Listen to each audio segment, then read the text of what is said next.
Hi and welcome to Enchantment of Eternity's quick review for the end of the fucking world. This video is a part of a series of videos where I give a quick spoiler-free review of the show currently airing.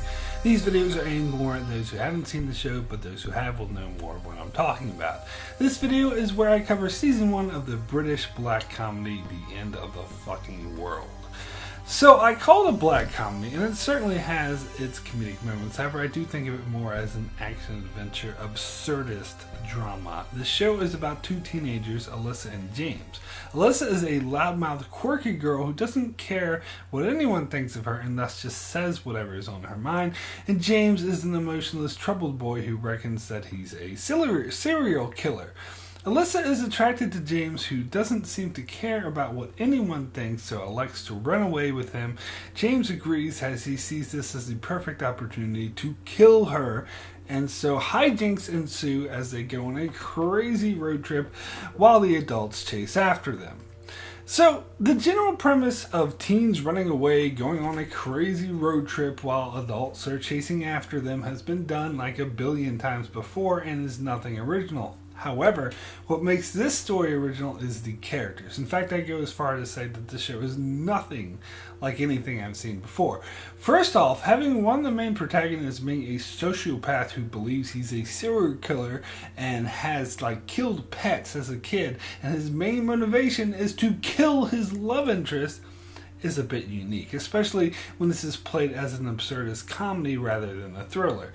And Alyssa is the perfect quirky teenager character that many indie films try to do, but few actually accomplish. In fact, the only other place I've seen this pulled off as well as it was here was with the film Juno. And surprisingly enough, I think this show has a lot more in common with a film like Juno than it does a thriller like A Gone Girl. I mean, the premise is really absurd, but the journey you go through with the characters is amazing.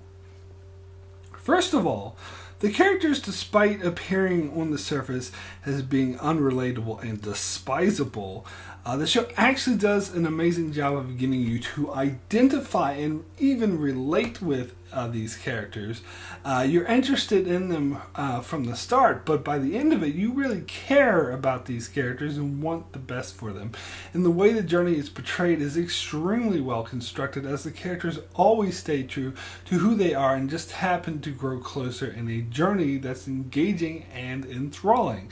Not to mention, both characters are just so fascinating to watch, but maybe that's just my opinion because I'm a huge fan of quirky, absurd characters. Another original aspect of the show is you get to hear the thoughts via voiceover for both main characters, Alyssa and James, which is quite unique because typically you only follow one viewpoint character, but here we get narration from both main characters, which I think actually really benefits the show a lot, as you get both different perspectives on how they perceive the events around them and what they think is often different from what they say, which can often lead to great comedy, but more than that, really enhances the aspect of putting you in the mindset of these characters.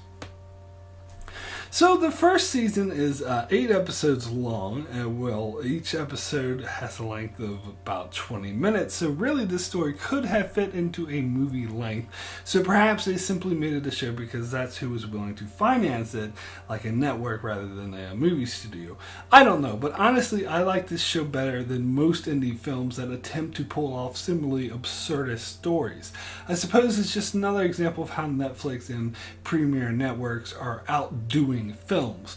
But anyway, it's an easy watch. I watched the whole thing in one night, so it could have been a film. So my rating for The End of the Fucking World out of 10 is a 9. Excellent, a very fun and fascinating thrill ride, which has some of the best well-constructed character stories I've seen in any show. It's an absurd plot and storylines that blend perfectly into the character stories, which at times can be heavy and emotional.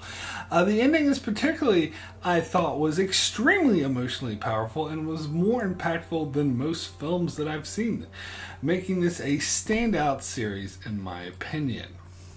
As for the question of will I watch the next season, that's a very easy yes, but I'm not sure if there will be a second season, as the story doesn't really seem to lend itself to a second season. It does make me wonder how they would keep the story going for another entire season, because season 1 seemed pretty self-contained. But that being said, I thought the same thing about Stranger Things, and they found a way to pull that off brilliantly with the season 2, so you never know. I certainly hope there's a season 2, as I'd love to see more of these wonderful characters. So that's it for my quick review of The End of the Fucking World. Be sure to check out my channel for more spoiler-free quick reviews, as well as I do many other videos on shows like Star Trek, Game of Thrones, The Expanse, Black Mirror, Discovery, and more. So be sure to subscribe so you can keep up with all of that. And thanks a lot for watching.